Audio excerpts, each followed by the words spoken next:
Hello viewers, সবাইকে নববর্ষের শুভেচ্ছা জানিয়ে শুরু করতে যাচ্ছে আজকের নতুন একটি ভিডিও, যেখানে আপনারা জানতে পারবেন লিভো এবং এসপি শাইন এবং এক্সব্লেড বাইকের ফুয়েলের চাবি কোন দিকে থাকলে আপনার রিজার্ভ এবং কোন দিকে থাকলে অন, এই সম্পর্কে পুরোটা আপনাদের জানাবো।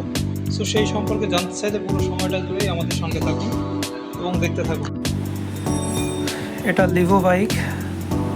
লিভো বাইকের তেলের চাবি একটা। এটা যখন দাগ দেওয়া অংশটা নিচের দিকে ঘোরানো থাকবে তখন এটা অনে থাকবে।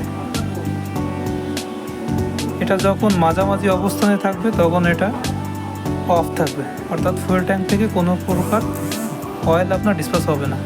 এটা যখন উপরের দিকে ঘোরানো থাকবে তখন এটা রিজার্ভের তেল বার্ন হবে। তো আমরা এটা আবার ঘুরিয়ে অনে রেখে